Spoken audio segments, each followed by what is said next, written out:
دیدین که این فیلم یا این کلیپ امروز تهیه شده در این عصری که ما شما زندگی میکنیم، ولی این آیا معجزه از این بالاتر است که 1400 سال قبل در وقتی که نه تمدن بود به این صورت فعلی و خداوند در قرآن که بسیاری از دانشمندان که صدقت یا رسول الله، چرا قرآن ما از زبان رسول اکرم صلی الله علیه و که 1400 سال قبل میگه که ما آهن نازل کردیم. این آهن جز این خاک یا کره زمین نبوده، این از out of space میگن، خارج از اتمسفر یا فضای کره زمین یا اتمسفر از جای دیگه آمده که در اون کلیپ شما مشاهده کردید. و این با کدام مکانیکیت این جز خاک شده و بعد از اینکه انسان خلق میشه و این ارتباطی از این آهن با وجود انسان، ارتباطی آهن با فیزیولوژی وجود انسان و تمام پدیده های عالم هستی در حدودی که قسم پیشتر قاضی فرمودن دیگه آهن ما شما مثلا در سیب آهن موجود است، مگر نه به قسم یک بچه‌ش ببینیم، به قسم مولکولی موجود است. در کیله آهن موجود است، در بانجان سیاه، در تارکاریباب، در کچالو، در بسیار چیزایی از خوردنی ما شما آهن موجود است. و بعضی موجودیت آهن در عناصر زمین یا در میوه‌جات و حبوبات یا چیزهایی که انسان نیاز داره با تناسب از این با فیزیولوژی وجود انسان. مثلا در سیب اگر آهن موجود می بود به این اندازه که فعلا سیب آهن داره اگر این چند مثلا تصادف می بود، ولی ببینیم که این با فیزیولوژی وجود انسان در یک تناسب است، در یک اعتدال است. وقتی که موضوع استفاده میکنیم باعث میشه که از وجود انسان تقویه بیته، انرژی میبخشه و از این انسان قسمی که قایصه از طریق خون به تمام مولکول وجود انسان میرسن. پس میبینیم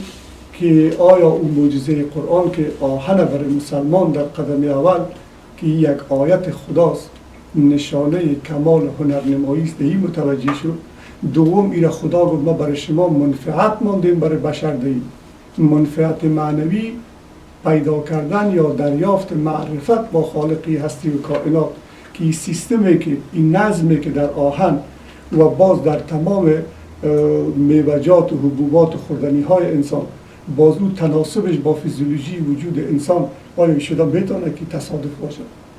اینجا نشان میده که از لحاظ معنوی این وسیله معرفت انسان با خالق یکتا علما منطقا میشه و از لحاظ ظاهری از این شما در این تحقیق کنیم، در این تفحص کنیم، رازهایی که در این نهفته است این بیرون بکشیم. ولی مسلمان اردوش اگر بگویم در حدود نکرده این جای گزاف نیست. چرا این شخصیت هایی که مثل علامه یا دیگه عرفا زحماتی که کشیدن باید این شخصیت ها در سر کف دست خود باید نگاه میشد. برای از اینا وسایل داده میشد که شما دیگه هم به این تحقیق کنین و این جهان اسلام منور بسازید، ولی اینا رو میگن که شما در زندان بدید. چرا؟ این میخواه که راز حقیقی انسانیت یا معرفت از لحاظ معنوی و ظاهری برای بشریت فاش کنه. میگه شما آهن ببینید، آهن یک فلز است، ولی امی فلز اگر خداوند در بدن زمین نمیگذاشت و باز انسانها را عقل نمیداد که شما از این استفاده کنید. علامه اینجا نام تریویرا را گرفته. تریویرا یک بالاپوش های بسیار زیبا و مفشنی بود که فکر میکنم در وقتی که خود علامه زندگی بودن در کابل 50 سال یا 60 سال پیش که شاهزاده ها یا پسرای والیدا و اینا از این لباس مفشن استفاده میکردن. علامه اینجا متوجه ساخته که فقط شروع کار. اگر شما ببینید همین لباس های زیبایی که در جان شما هست اگر آهن وجود نمی داشت همین لباس شما از چی دوخته میکردی؟ چی دوخته میشد؟ امروز تمام افتخار بشر بالای این لباس است که با سیستم های مفشن زیبا خود جلو بتونیم باید در محافلا. همین لباس با چی دوخته میشه؟ که موضوع یک علمی مثلا سوزن، اگر انسان در یک سوزن تفکر و تعقل بکنه کمال هنرنمایی خدا از می بر انسان ثابت میشه. و در پهلوی ازی که علامه توجه فقط خواسته که توجه مسلمان ها شما ببینید که آغاز کرده از این که لباس با چی می‌دوختی؟ که باشه اگر انسان ها کمی متوجه شوند به این پدیده ها و نظم و دیسیپلینی که در اینا هست که اینا چیزی نیست که این تصادف باشه، چیزی نیست که کوینسیدنس که امروز میگن که اصلا یک چیز بسیار بی‌مفهوم که کوینسیدنس وجود نداره. ولی خب امی البسه قشنگ مدرن ترین هوسرانان باید به واسطه خارای دشتی به دوخته میشد. اگر سوزن نمی بود باید که خار دشتی میدوخته. باز این زیبایی را که امروز داره این لباس آیا بداشت این علامه صرف سوال کرد چی نمیده دوخته میشد یا چه تا این سوال کرده که با انسان ها متوجه شود. امروز امی قلم کتاب خدا گفت من کتاب روان کردم، شروع کتاب از کتابت است، آموختن و آموختاندن. آیا بدون قلم امکان داشت که چیزی را انسان بتونه بیاموزه یا با کسی دیگه بیاموزه؟ این بنیاد فنون بشر بگیم یا بنیاد معارف بشر از برکت امی آهن است در پدیده های عالم هستی. و خداوند دید انسان متوجه از این آهن که شما از این آهن استفاده معنوی و ظاهری بکنید که دیدیم که آهن در خود فیزیولوژی وجود انسان چقدر رول مهم داره. و همچنان پیشتر که خواستگاه در یک بخش گفتن در وجود انسان و میبینیم که امروز تمدنی که در جهان صورت گرفته یا همی که امروز ما از پشت ایمیل صحبت میکنیم و چقدر مردم میبینن این هم از برکت آهن است. چرا اگر آهن وسیله انتقال موج یا امواج نمیشد امروز انسان ها به هیچ وجه به این ترقی به این تمدنی که امروز ما با مواجه هستیم نمیرسیم. و یک کلیپی هست اگر بسیار خوب بسیار عالی. محترم خیری با وجودی که اینقدر کیفیت ها و نیازمندی انسان به این عنصر یعنی آهن موجود است، میبینیم که در جمع مخلوقات و اشیایی که خداوند متعال خلق کرده آهن یکی از این اشیا و موجودات است که اگر ما به می شکل در مطالب تفکری خود اضافه کنیم و به هر مخلوق و مصنوع با یک دید عمیق و دقیق توجه بکنیم ما بحری را در هر ذره و یا خورشیدی را به طور مثال در هر ذره خورشیدی را دریافت میکنیم که از او انسان به کمال معرفت و درک اهمیت خود موجود به نام انسان و خالق بزرگ و بزرگ مرتبه که این انسان را خلق کرده و معرفت عظیمی که نیاز است که این مخلوق با خالق خود یا با سازنده خود با کسی که را خلق کرده آشنایی پیدا کنه. هر ماده و هر شی در اصل خود وسیله معرفت با خالق و خداوند متعال شده میتونه. خب گفتین کلیپ دیگه هم در زمین است، باز هم تقاضا داریم از همکار تکنیکی محترم اگر آماده باشه کلیپ لطفاً بگذارین، بعدا میریم به توضیح کلیپ دوم.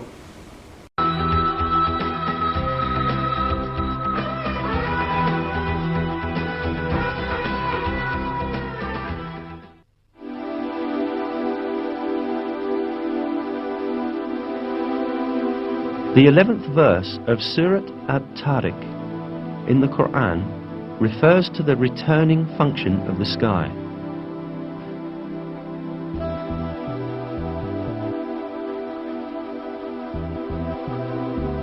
By heaven with its cyclical systems.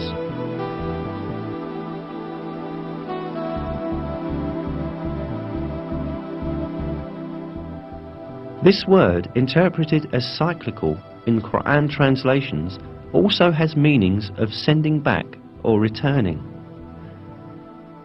As known, the atmosphere surrounding the Earth consists of many layers. Each layer serves an important purpose for life's benefit. Research has revealed that these layers have the function of turning the materials or rays they are exposed to back into space or back down to Earth. Now let us examine with a few examples this recycling function of the layers encircling the Earth. The troposphere, 13 to 15 kilometers above the Earth, enables water vapor rising from the surface to be condensed and turned back down to the Earth as rain.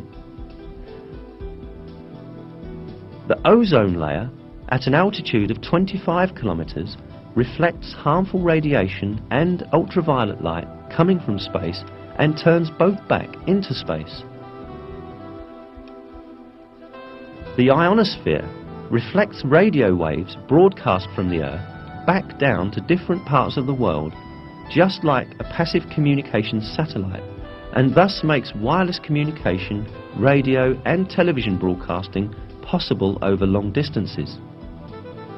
The fact that this property of the sky's layers, which could only be scientifically discovered recently, was declared centuries ago in the Quran, once again demonstrates that the Quran is the word of God.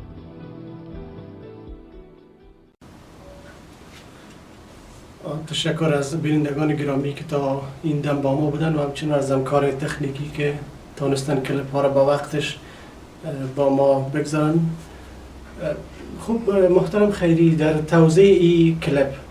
که در واقع یک گوشه از توضیحات جامعه در مورد این عنصر یعنی آهن است، اگر توضیحات باشه لطفاً بپردازیم تا یک جهان ممنون. بینندگان از او استفاده بیشتر کنند. بله، در این کلیپ که دوستا مشاهده کردن من خواستم که بیشتر گفتیم که از برکت موجودیت آهن ما ببینیم که امروز بشر به این ترقی و به این پیشرفت در امورات ساینتیفیک رسیدن و اون قسمی که دوستا مشاهده کردن. امروز مثلا فلاسفه وقتی که اینا تحقیق کردن یا ساینتیست ها به این نتیجه رسیدن که خود کمیونیکیشن یا امی انتقال امواج از جای به جای این تمامش از برکت این موجودیت فلزات و خصوصا آهن و در امی که 7 طبقه یا 7 لیرز در قرآن گفته به آسمان و 7 لیرز یا طبقه بر زمین، در طبقه سوم آسمان این امواج وقتی که انتقال میکنه ستلایت ها گذاشته شده و اینا نمیگذاره از امو لیرز سوم طبقه یا لیرز که امواج بیرون بره، فقط تا اونجا امواج میره دوباره پس به طرف کره زمین میاد. به این خاطر از وقتی که ما از میخوایم افغانستان یا جای صحبت کنیم یا خود امی امواج الکترونیکی فعلا که در فضا است که فقط میره به طرف ستلایت تا امو لیرز یا مرحله سوم آسمان، پس دوباره میاد به طرف زمین. اگر این میرفت دیگه خب پس این معلوم است که این سیستم منظم یا اعتدال پیشتر که گفتیم یا هارمونی میگن در تمام این قبلا گذاشته شده. یعنی یک انجینیر در عقب از این کائنات یا هستی که هر کس به هر نام میگه، ما میگیم الله خداوند که خالقی هستی به کائنات و همچنان در طبقه سوم یا در لیرز سوم زمین میگه که یک کمربند آهنی است که اگر در غیری از او هیچ امکان دوباره جذب از او امواج نمید. اینجا پس معلوم میشه که یک سیستم میره که خداوند جلو که ما در قرآن گفت برای شما حدید یا آهن نازل کردیم و در آهن نیروی بسیار شدید است و اون نیرو برای بشریت به خاطر منفعت بشر است. این هم منفعتی که در هر عصر به اندازه استعداد بشر یا نفوسی که امروز در کره زمین است، اگر خود همین سیستم انتقال امواج از جای به جای نمی بود، ما فکر میکنیم شاید در بشریت نه تمدنی بود و هر کس شاید در اون کشوری که می بود در اون محدوده در اون لیمیتیشنی که در همونجا باید زندگی خود به سر میبرد. پس این جوازه میسازه که در عقب از این کائنات در عقبی هستی یک خالق مدبر، یک خالق آگاه، یک خالق سمیع و بصیر و قیومی است که برای انسان تمام نیازمندیش یا ضرورتش گذاشته، ولی برای بشر از برکت عقلی که داده و این به صفت خلیفه خود مسئولیتی است که باید تحقیق کنه، کمی تدبر بکنه،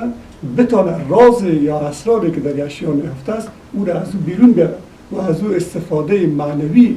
و ظاهری که گفتیم معنوی یعنی دریافت معرفت با اون خالق هستی و کائنات، مادی که از او استفاده بکنه و زندگی ظاهری خود رنگ و رونق ببخشه و به می خاطر این جهان این زیبایی را خدا خلق کرده که انسان از این استفاده بکنه. بسیار جالب، بسیار زیبا. خب اگر در این قسمت ما تقاضا کنم که موضوعات کمی فشرده بسازیم بله، تا بله. وقت هم با ما یاری کنه که بتونیم همه مطالب به هموطنان و بینندگان گرامی خود پیشکش کنیم. بله، ما صرفی که به خاطر که علامه صاحب در کنکلوژن یا در آخر یک مطلب دارن این لازم میدارم خدمت دوستان و خواهش بگیرم. علامه صاحب میفرمایند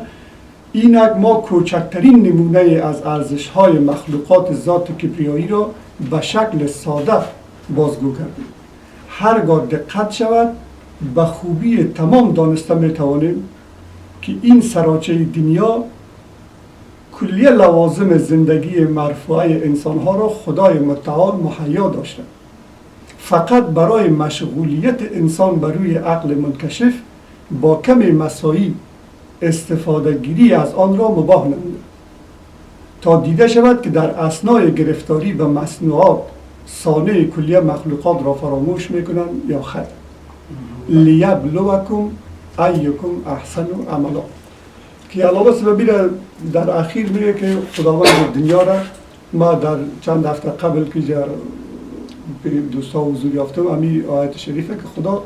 دیگه ما دنیا را خلق کردیم، تمام اشیا و پدیده ها را در دنیا که خلق شده اینا را زینت بخشیدیم، زیبا ساختیم، آرایش دادیم تا از طریق از این انسان ها هم معرفت به خالقی هستی پیدا کنند و هم زندگی ظاهری خود رنگ و رونق بدن. علاوه باز میجه پس همین نقطه را آورد که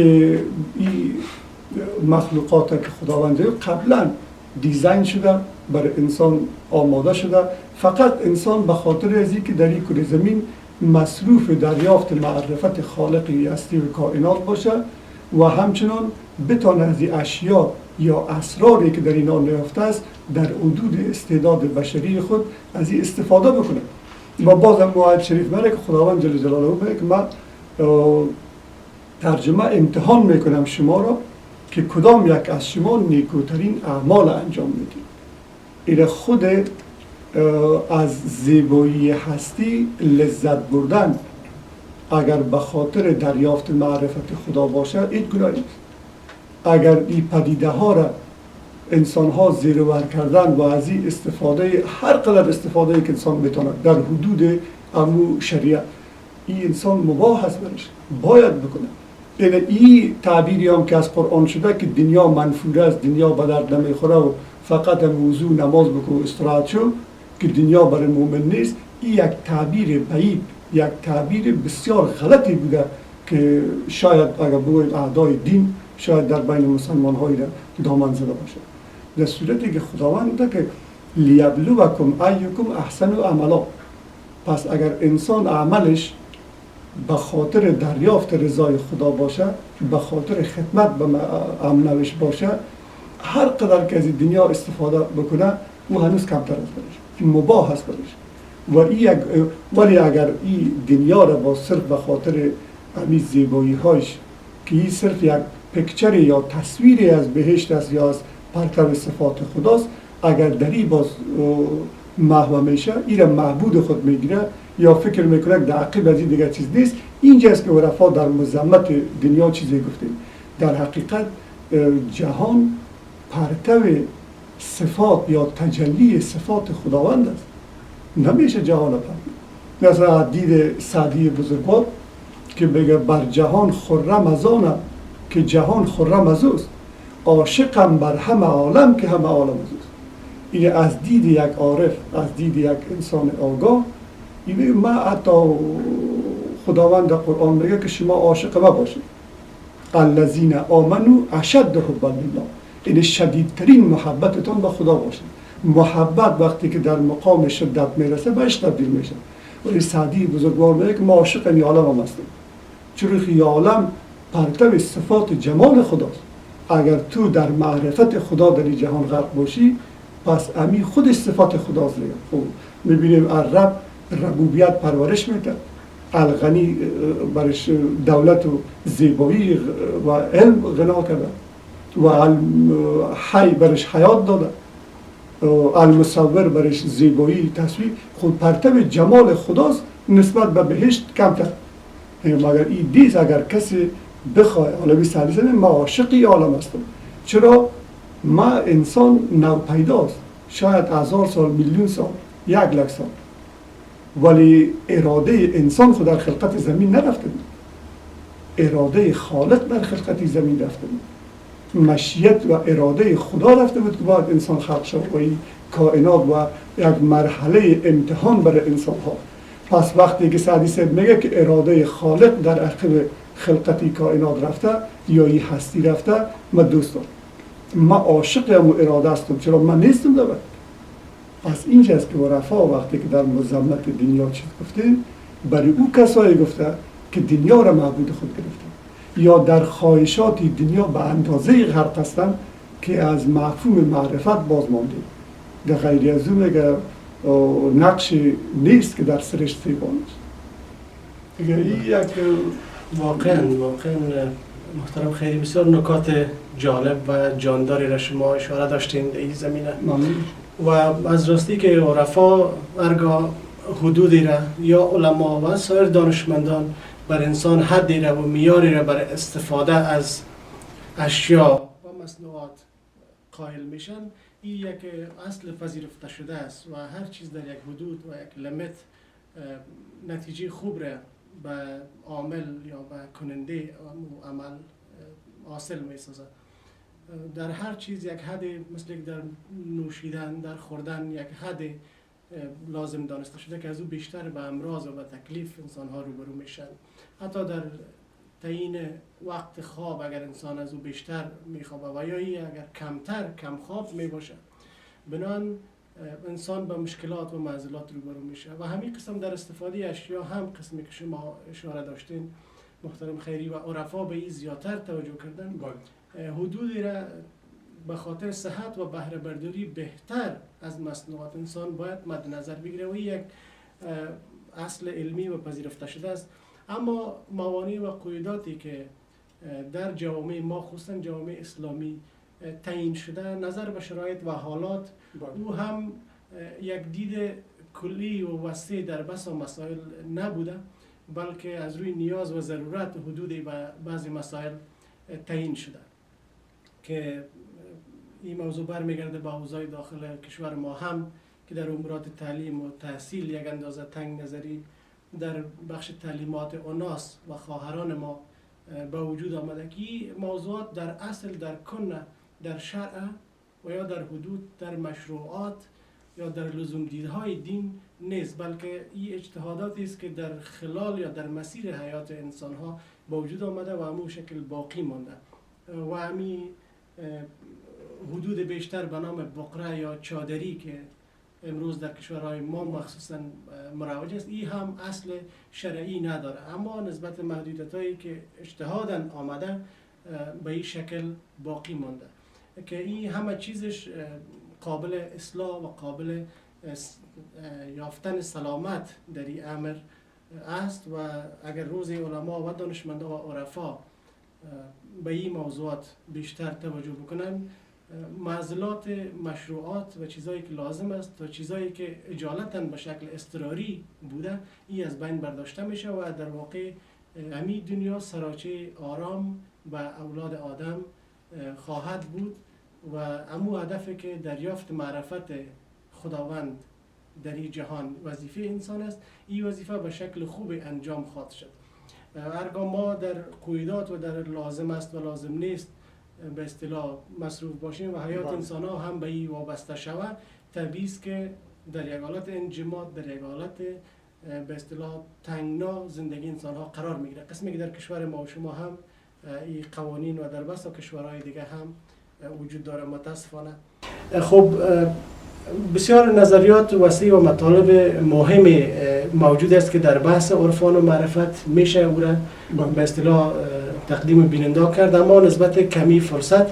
ما در اینجا از شما سپاسگزاری و تشکری میکنم از زحمتتان و از مطالعاتی که در این زمینه کردین و در برنامه با ما بودین. یک جان تشکر. از شما هم تشکر و از بیننده های محترم هم. خب دوستان گرامی و عزیز، طوری که میدانین ما بحث تفکر را که در واقع بحث عمیق عرفانی به منظور دریافت معرفت خالق هست روی دست داریم و از تقریبا اضافه از 2 سال به این طرف به این بحث ما پیش میریم، چون نیاز دریافت معرفت و توجه به مصنوعات و اینا را در پهلوی شاکر شدن و از طریق این مصنوعات معرفت خداوند متعال را حاصل کردن از وظایف و وجایبی بوده که انسان‌ها در طول قرن‌هایی را فراموش کردند. خواستیم دوباره این احیاگری را به استناد قرآن عظیم شان، کتب آسمانی و راهنمایی‌های سودمند علما و عرفای ماضی و معاصر این را دوباره به اصطلاح حیات و زنده بسازیم و هموطنان ما این عبادت ممکن را که در هر شرایط و زمان میتونه انسان به این رجوع کرده و معرفت خود را اضافه کنه، آشنایی خود را با خالق خود، با سازنده و با وجود آورنده خود بیشتر بسازه ممکن است و ما خواستیم که یک بار دیگر به اصطلاح احیا شود. و سوالی که دوست ما در زمینه داشتن و گفتن که اگر ممکن باشه در موضوعات و جریانات داغ داخل کشور هم تماس گرفته شود. دوست گرامی و همکار عزیز فرهنگی ما از اینکه از شما اجازه نگرفتم که اسمتان آیا ما یاد کنم یا نه، به او دلیل متنام فکر شما را و پیشنهاد شما را امروز مطرح ساختم که کوشش میکنیم در برنامه‌های بعدی اگر ممکن بود یک لاین آزاد به هموطنان ما ایجاد شود که اونا بتونن در ختم هر برنامه هر چیزی که خودشان میخواستند او رابطه تماس بگیرن و از جریانات داخل کشور هم که در واقع وظیفه و رسالت هر انسان آگاه امروز است، خصوصا در کشوری که امروز در آتش بی‌عدالتی و ظلم و تاریکی ها محصور است و میسوزه.